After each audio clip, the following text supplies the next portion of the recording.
BX1 +. L'édito Fabrice Grosfilet.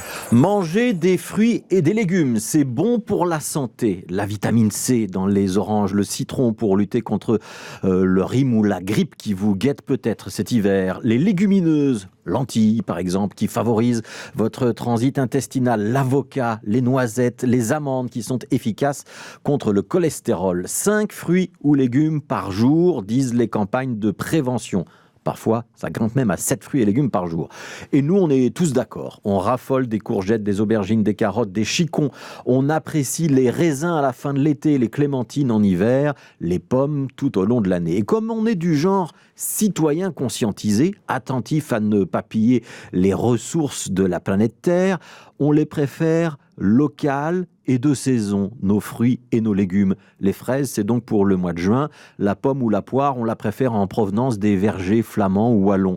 Et on se méfie des fruits ou légumes qui viendraient de l'autre bout du monde, dont on sait qu'ils ont par exemple voyagé en avion ou dans un cargo avec un conteneur réfrigéré. C'est pas parce qu'il y a une étiquette bio dessus qu'on ne doit pas se soucier de la tonne de CO2 qu'il a fallu dépenser pour nous l'apporter. On va même boycotter des grandes marques de bananes, par exemple, parce qu'on sait qu'elles déversent des tonnes d'insecticides par avion sur leurs plantations sans se soucier des habitants qui habitent à côté. Et on est donc exemplaire. Enfin, presque. Enfin, on essaie. Enfin, on fait des efforts, on y pense, quoi. Et puis parfois, on garde notre portefeuille et là, il y a quelques belles résolutions qui s'envolent. Être attentif à notre santé, vouloir une alimentation saine et diversifiée, respecter l'environnement, ne pas piller la planète, être attentif aux conditions de production et de transport de ce qu'on mange, bref, se comporter en bon citoyen responsable, en bon consommateur actif, ça n'est pas gratuit. Rien que sur les légumes, les prix ont augmenté de 10% dans le courant de l'année 2019.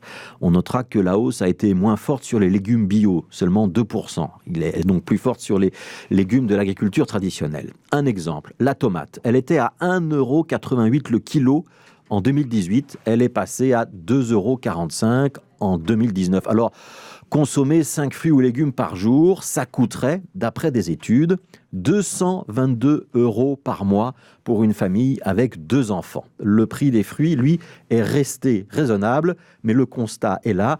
Dans le budget des ménages, la part consacrée aux fruits et légumes a augmenté de 5% l'an dernier, alors que le niveau de volume des produits achetés a diminué de 3%. Je traduis, on paye plus, on mange moins. Le pire dans tout ça, c'est qu'on mange de plus en plus de melons, de kiwis, de fraises. Que le fruit le plus consommé chez nous, c'est la banane. En gros, on consomme de plus en plus exotique. Alors là, on s'arrête et on réfléchit une minute.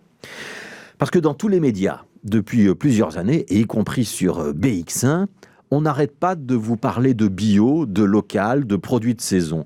On a vu autour de nous des magasins spécialisés dans cette tendance fleurir. Et on a l'impression qu'autour de nous, dans notre entourage, on est un peu, plus ou moins, entré dans cette forme de transition qui nous paraît si tendance.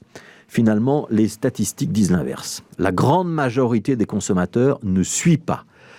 C'est pas notre environnement. Être un consommateur responsable, ça demande à être bien informé.